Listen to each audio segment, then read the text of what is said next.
olá professora, sejam muito bem-vindos a mais uma pré-aula da nossa classe dos adolescentes. Eu sou o professor Nicolas, sou professor aqui em Blumenau, Santa Catarina. Nesse vídeo a gente vai estar trabalhando com a pré-aula da lição dos adolescentes, lição número 3, agora no primeiro trimestre de 2019. Aqui em Blumenau a gente vai estar começando as pré-aulas agora pela lição número 3, pelo menos a classe dos adolescentes. Aqui em Blumenau a gente usa a revista Adolescentes Vencedores, que trabalha de 13 até 14 anos, que nesse trimestre está com o tema Cremos. Um tema bem interessante que eu também gosto bastante, essa parte mais teológica, mais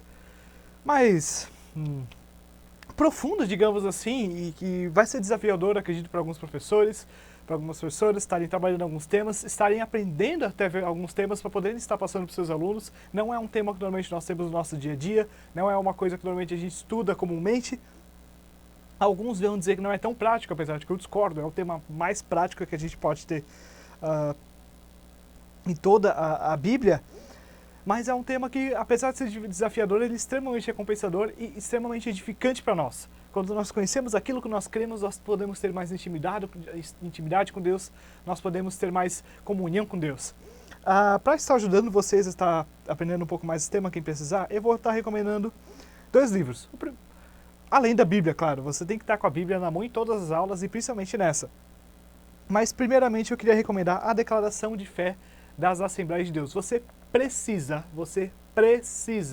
ter acesso a este material. Nicolas, eu não tenho dinheiro para estar comprando material impresso, bonitinho. Não tem problema, você vai entrar lá no site da CGADV, Convenção Geral das Assembleias de Deus do Brasil, e vai estar baixando ela em PDF, legalmente, sem estar fazendo gambiarra nem nada. A própria convenção, ela disponibiliza isso. Por que você precisa ter esse material? Porque isso aqui está descrito bem especificamente, de maneira bem clara, direta, o que nós da Assembleia de Deus cremos. Você pode ter algumas discordâncias em alguns pontos com aqui, claro, eu tenho minhas discordâncias em alguns pontos com aqui, mas você precisa conhecer pelo menos aquilo que a nossa denominação, a nossa igreja ensina. Existem outros materiais muito bons, até eu mesmo vou recomendar mais um, e alguns até de outras igrejas, de outras denominações. É interessante, sim, é interessante a gente conhecer outras visões, mas primeiramente você precisa conhecer a visão da nossa igreja. Por quê? Porque é a sua comunidade de fé, é aquilo com que os seus irmãos creem, ou pelo menos devem crer. Então é muito bom. É um material bem simples, não é um material tão longo, você pode estar estudando ele conforme você for dar as lições. Ele tem tantas explicações quanto os versículos bíblicos de referência. No final ele vai ter mais alguns materiais de apoio, como os credos, o índice, tanto remissivo de temas quanto de versículos citados, em que páginas que são citados. Outro livro muito bom, acho que foi um dos primeiros livros da parte de teologia que eu li. Eu li quando eu estava quase terminando o curso de teologia até. Conhecendo as Doutrinas da Bíblia, do Meyer Perlman. Meyer Perlman, ele é um teólogo americano, ele era judeu e veio à conversão, veio à fé em Cristo. E ele escreveu, ele era um profundo conhecedor do Antigo Testamento, do hebraico, e depois ele foi estudando o Novo Testamento conforme a conversão dele. E ele escreveu um livro bem sucinto, ele tem em torno de 400 páginas, mas se os irmãos forem ver, ele tem a letra grande, as margens são grandes, não é uma letra pequena, então é um livro que você, apesar dele ser um pouquinho grosso, você consegue ler ele bem rapidamente, ele é uma leitura muito leve, e apesar de ser profundo, ele é muito claro. Tem poucas pessoas que têm mais capacidade de ser claro, sucinto e extremamente prático na questão de doutrina quanto o Meyer Perlman.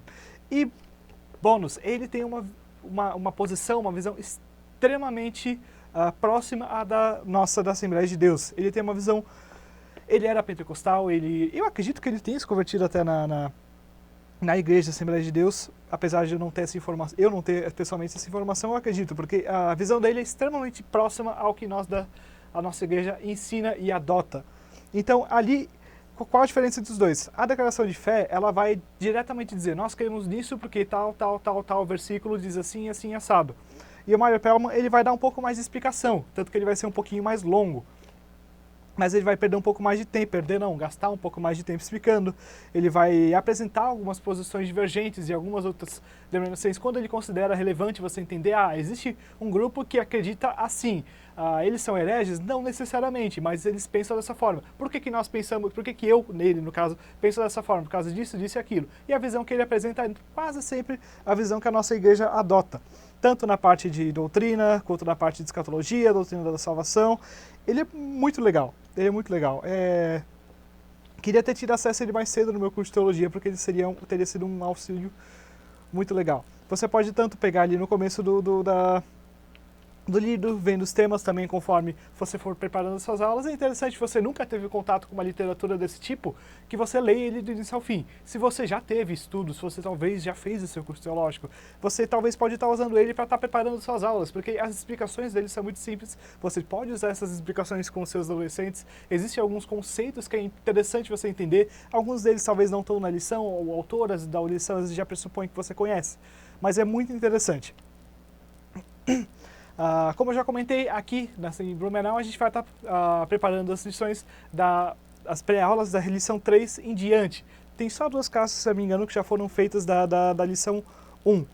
Então eu recomendo que você, professor, você, professora, se você tiver revezamento com outros professores lá na sua cidade, na sua congregação, você indique também essa videoaula para os seus colegas professores, para eles estarem também pegando essas dicas. Sempre procure assistir a primeira aula que a gente prepara. Nos outros trimestres você pode sempre ir direto para a lição número 1. Por quê? É a lição onde a gente não indica somente aquilo que você tem que fazer na lição 1, mas no começo dela a gente procura sempre algumas dicas gerais do trimestre, algumas dicas gerais daquilo que vai estar sendo tratado ao longo daqueles 3 meses.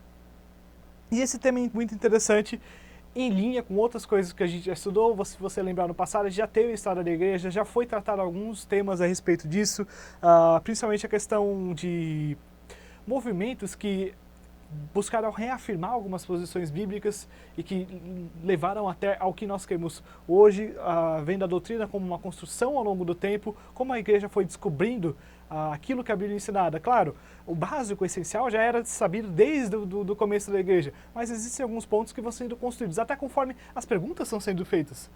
Algumas coisas a igreja primitiva talvez não tinha definido, porque não era relevante para eles, mas é extremamente relevante para nós hoje. E agora vamos aqui para a lição número 3. Essa lição tem como tema em Jesus Cristo, o nosso Salvador. O texto bíblico é João 1, do versículo 1 até o 18, e como destaque, João disse o seguinte a respeito de Jesus: este é aquele de quem eu disse, ele vem depois de mim, mas é mais importante do que eu, pois antes de eu nascer ele já existia.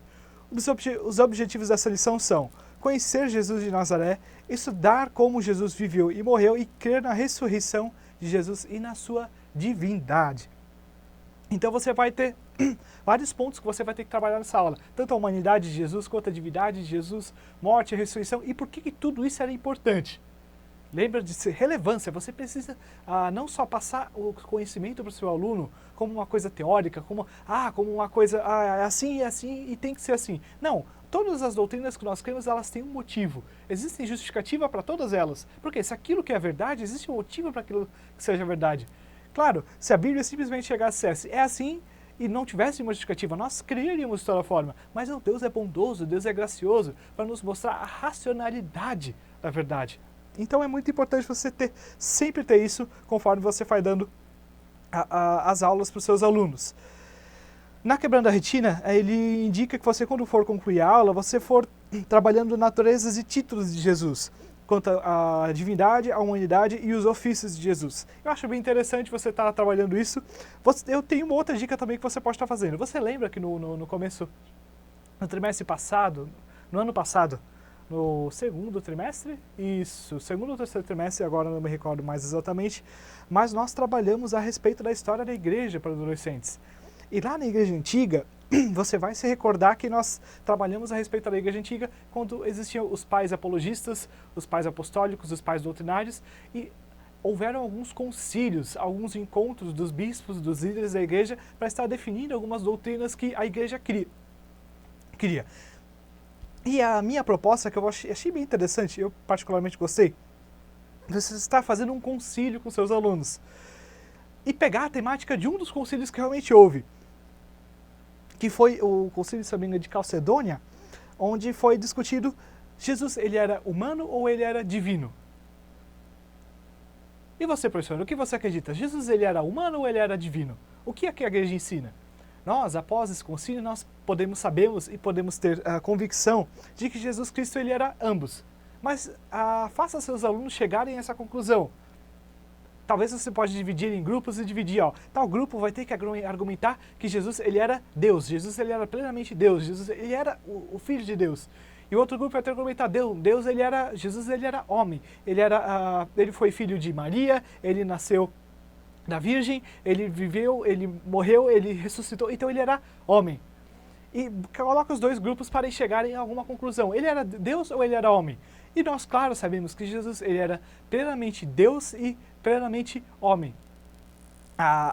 Esse concílio ele vai começar a ensinar a respeito daquilo que se chama de união hipostática, a união das duas naturezas de Jesus. Jesus, ele não era simplesmente Deus ou simplesmente homem, ele era ambas as coisas ao mesmo tempo e ele era ambas as coisas na sua totalidade. Ele não era metade Deus, metade homem, ele não era uma parte Deus, uma parte homem, ele não era uma mistura, em algumas partes ele era Deus e nas partes que ele era Deus ele não era homem, não. Jesus, ele era plenamente Deus e plenamente homem. E ao longo dessa lição a gente vai estar estudando por que de algumas coisas serem assim, por que é importante, por que é relevante que Jesus tenha sido assim.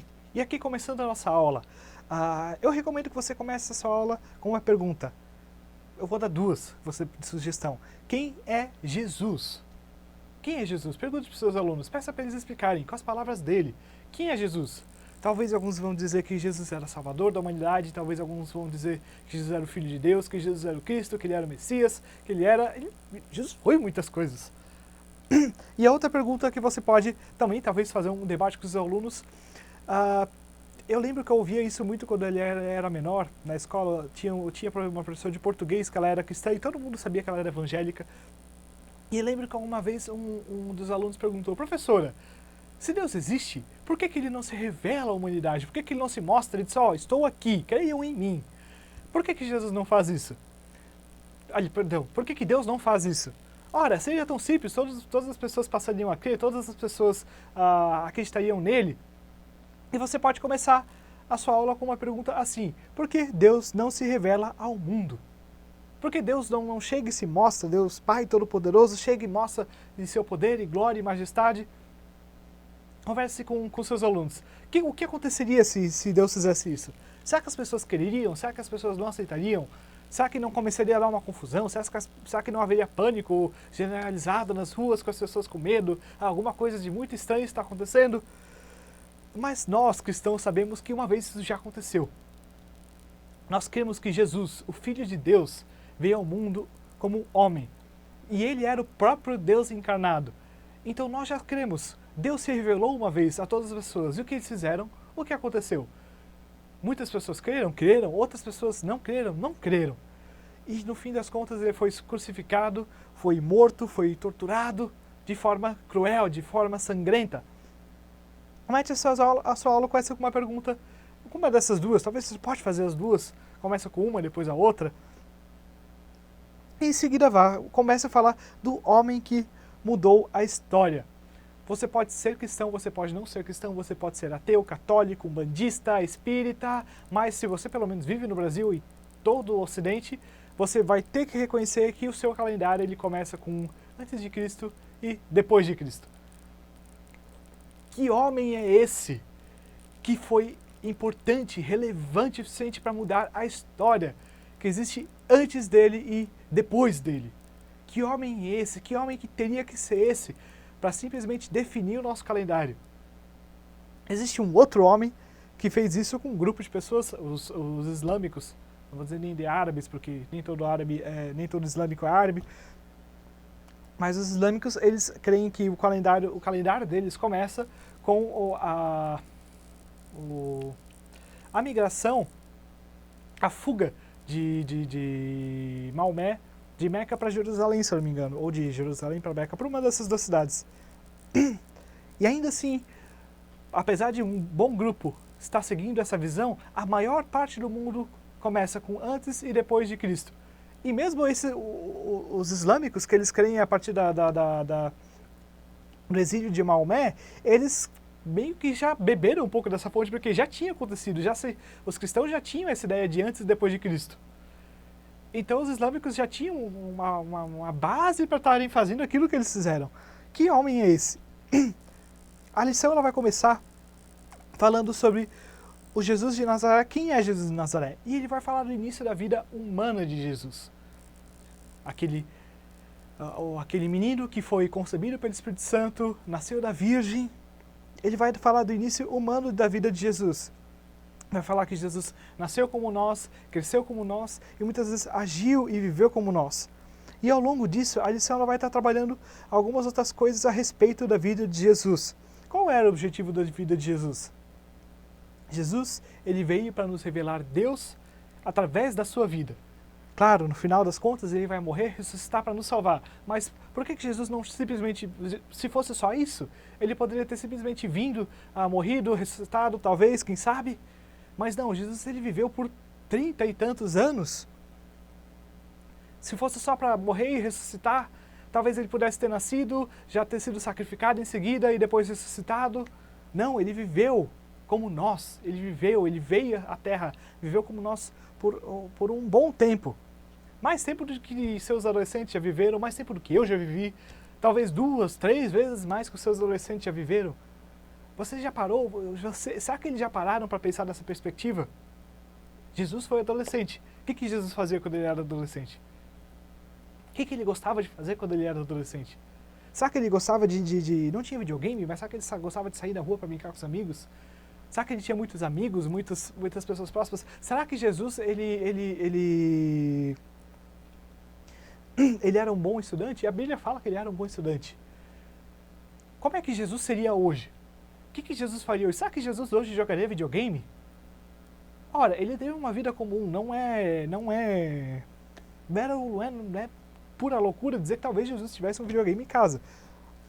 Ora, mas o objetivo é mostrar que Jesus ele veio revelar Deus por meio da sua vida e ele veio também nos mostrar, dar um modelo de que é sim possível viver segundo a vontade de Deus, segundo o perfeito mandamento de Deus para a nossa vida.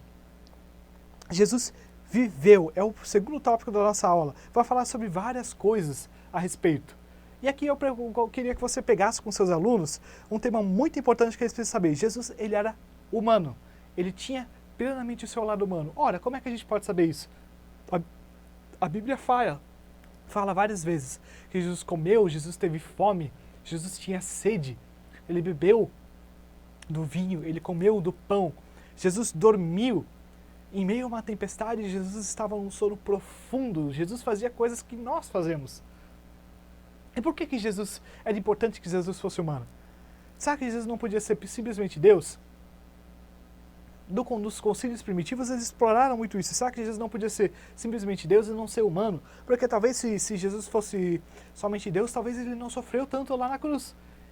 Imagine, Deus tem poder e força suficiente para estar sofrendo numa cruz sem estar sendo tão ruim quanto para nós humanos, talvez. Quem sabe? Mas não, Jesus ele sofreu na cruz como qualquer um de nós sofreria. Pior, no nosso lugar. O sofrimento que Jesus teve naquela cruz, ele era meu, ele era seu, ele era das pessoas que nós amamos, ele era das pessoas que nós consideramos boas. E ele sofreu em nosso lugar, da forma que nós deveríamos sofrer, da forma como todos nós juntos deveríamos sofrer. Você já pensou isso? O peso de todos os pecados do mundo reunidos sobre uma única pessoa. Talvez colocar isso sobre as costas de um único pecador talvez não seria correto. Imagine sobre uma pessoa que nunca cometeu pecado, que não podia pecar. Jesus, ele era Deus, ele não podia pecar. Ele foi tentado, sim, de toda forma. Mas Jesus, ele por ser Deus, ele não podia pecar. E ele nos mostra que é isso. E por que era importante que Jesus fosse plenamente humano? Os concílios primitivos eles vão dizer que aquilo que não é assumido não pode ser redimido. O que isso significa em outras palavras? Jesus tinha que ser humano para ele poder salvar a humanidade. Se Jesus fosse só metade humano, se ele fosse só uma parte humano, ele não poderia salvar a humanidade. Da mesma forma que Hebreus ele vai dizer futuramente que o sangue de bois, o sangue de bodes não podia salvar os humanos, somente o perfeito sacrifício de Jesus podia. Por quê? Porque eles não podiam, um carneiro, uma pomba, um bode, um boi, não podia ser sacrificado no lugar e assumir os pecados dos seres humanos. Porque eles não eram humanos, eles não partilhavam da essência humana. Jesus ele era plenamente humano, ele podia entrar no nosso lugar porque ele era como nós. Por isso que era tão relevante que Jesus fosse plenamente humano e por isso que ao longo de toda a história da igreja, apesar de muitas heresias, muitos movimentos heréticos terem tentado ensinar o contrário, não, Jesus ele era somente Deus, Jesus não morreu na cruz, Deus não morreu na cruz, ou Jesus não sofreu tanto, tem tantas coisas estranhas, ou ele era só metade Deus, ele era metade Deus, metade homem. Tantas coisas estranhas terem sido ensinadas. A ortodoxia cristã ensinou ao longo de toda a história que Jesus ele era plenamente Deus. Se fosse de outra forma, ele não poderia ter nos salvo. Porque ele precisava ser como nós somos, exatamente como nós somos, para que ele pudesse nos salvar. E a lição continua. Mataram Jesus. Era preciso morrer para salvar o pecador. Será que o seu adolescente tem consciência daquilo que realmente significa o sacrifício na cruz? Será que o seu adolescente tem consciência? Eu falei agora há pouco a respeito, sentir o peso dos pecados de todo mundo sobre si, tomar sobre si de forma voluntária, generosa, amorosa. Será que o seu adolescente tem consciência disso? É um amor maravilhoso demais. Se o seu adolescente não tem consciência disso, diga a ele que peça o Espírito Santo, que gere essa convicção nele, que gere essa fé nele. Talvez o seu adolescente está começando a vir na igreja há pouco tempo e ainda não entendeu muitas coisas. É muito importante você, professor, que você seja diligente, que você ensine com paixão aquilo que está sendo proposto nessa aula. Mas Jesus ressuscitou. A lição ela vai continuar ali com o relato de Lucas a respeito das duas mulheres que foram até o túmulo e encontraram a pedra retirada e encontraram o anjo que disse que Jesus havia ressuscitado. Ora, a morte não poderia vencer o Deus Todo-Poderoso. A morte não poderia ter poder final sobre aquele que era inocente. A morte era o castigo destinado a nós, humanos. E apesar de, por um tempo, ela realmente venceu, ela não podia ter a vitória final. A vitória final era da justiça, era do amor de Deus, era do poder de Deus. E por que nós sabemos que Jesus ressuscitou? Os evangelhos dizem isso. Como nós podemos ter certeza? A própria Bíblia fala a respeito de várias e várias testemunhas. Paulo, em 1 Coríntios 15, vai falar, apareceu aos 12 apóstolos, depois a mim, depois apareceu aos 12, depois a Tiago, a todos os apóstolos, aos 100 e às 500 pessoas, e vai dando uma lista. E que como nós podemos ter certeza que nós podemos crer nisso? Os evangelhos e esses relatos, eles surgiram logo quase pouco tempo depois que eles aconteceram. O que aconteceu? Ao longo do tempo, no começo não era necessário, porque as pessoas tinham visto aquilo acontecer. Vocês não precisavam de um evangelho do segundo apóstolo João para estar sabendo o que Jesus fez. Não, as pessoas viram o que Jesus fez, as pessoas tiveram contato com aquilo. Mas ao longo do tempo, a igreja sentiu necessidade de ter esse conhecimento organizado e ordenado, e também porque as pessoas que viram começaram a falecer. Então os evangelhos começaram a ser escritos, também o evangelho de Marcos, por exemplo, foi o primeiro, ele não foi nem com esse objetivo, ele era um evangelho evangelístico, ele foi mandado para Roma, então ele foi o primeiro a ser escrito, ainda quando as testemunhas estavam vivas, foi encaminhado para Roma para que as pessoas de lá pudessem saber o que aconteceu, e se houvesse alguma alteração, se tivesse alguma adulteração na história de Jesus, certamente essas testemunhas que viram tudo aquilo acontecer poderiam chegar e dizer, não foi assim que aconteceu. Foi assim, aconteceu assim, assado. E realmente apareceram alguns evangelhos adulterados. Talvez você já ouviu falar, evangelho de Pedro, evangelho de Tomé, evangelho de Judas Iscariotes, evangelho segundo Maria Madalena. A maioria desses foram escritos depois de muito tempo após os acontecimentos, séculos 3, 4, 5, enquanto os evangelhos que a gente conhece foram escritos no século 1, cerca de 20 a 30 anos depois que tudo aquilo aconteceu. E as pessoas podiam chegar e dizer, não, não, não foi assim que aconteceu. E esses evangelhos que tinham ensinamentos falsos foram rejeitados, foram deixados de lado, e nós ficamos com aqueles que eram verdadeiros. Por quê? As pessoas da época sabiam que eles eram verdade. A fé na ressurreição significa que, igualmente a ele, ressuscitamos da morte para a vida, do pecado para a salvação. A justiça para a justiça eterna. Ele está vivo, assentado à direita do Pai, intercedendo por nós, como um verdadeiro advogado. A vitória sobre a cruz nos possibilita receber-nos a vida eterna. Se Jesus tivesse permanecido morto, nós não poderíamos viver para frente. Talvez nós não seríamos mais culpados de todo o nosso pecado, mas com toda certeza, nós não poderíamos passar a viver para sempre com um Deus. Nós podemos viver para frente com Deus porque Jesus venceu a morte, porque Ele nos trouxe em si a vida dele, a vida eterna que Ele tem hoje junto com o Pai. O auxílio teológico, o subsídio teológico, que vai ter na lição ali, o segundo, ele vai falar de um tema bem interessante. Uma mudança de comportamento de vários dos discípulos de Jesus. Eles eram, no começo, medrosos, covardes, omissos, e eles se tornaram pessoas capazes de morrer por aquilo que ensinavam. Alguma coisa muito relevante tem que ter acontecido. Eu gosto muito da citação que ela vai dizer: uma semana depois da ressurreição, não apenas um judeu, mas uma comunidade inteira de pelo menos 10.000 judeus estava disposta a deixar as próprias tradições sociológicas e teológicas que lhes tinha dado identidade nacional.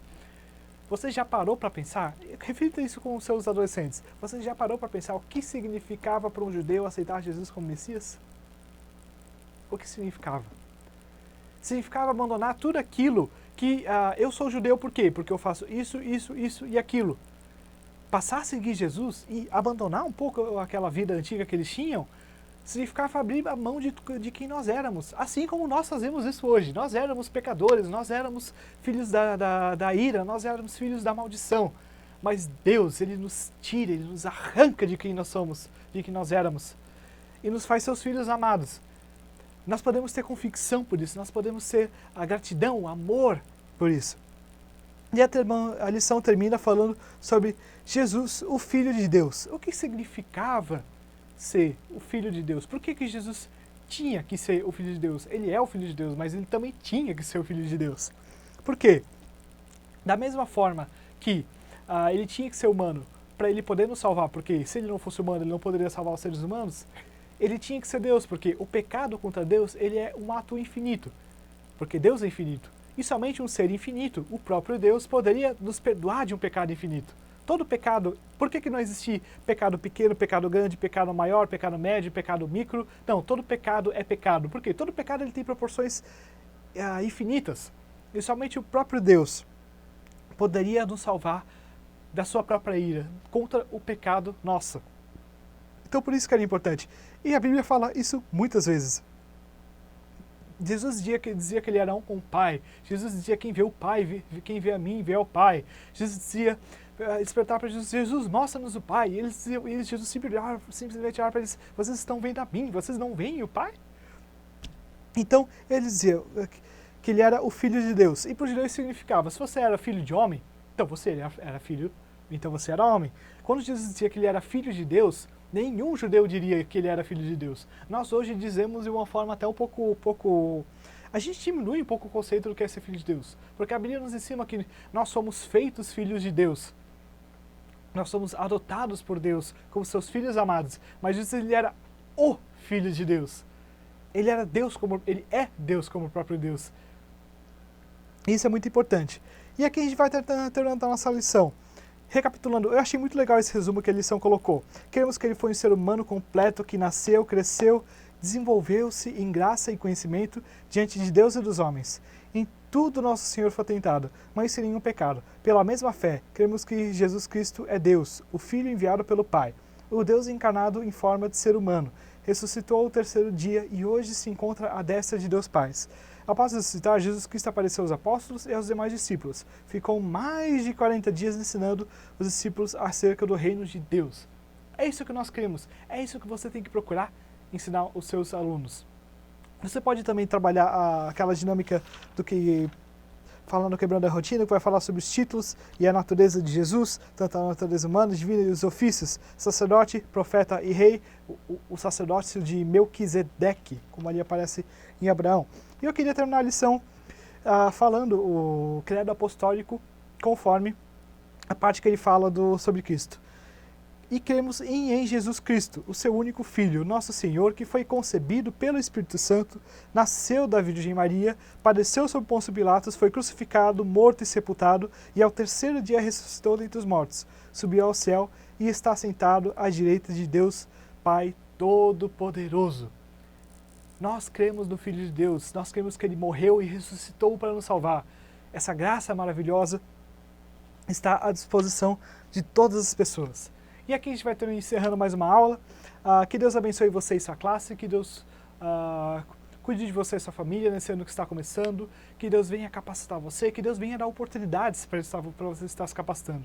A nossa oração é que você seja um professor cada vez melhor, que você seja um professor cada vez mais diligente, um professor capaz de envolver os seus alunos nas classes e mostrar para eles que a verdade de Deus ela não é somente um conhecimento teórico, ela é um conhecimento profundamente prático para a nossa vida, para o nosso dia a dia. Que Deus abençoe você e seus alunos, que Deus dê graça e entendimento, tanto para você ensinar, quanto para eles aprenderem.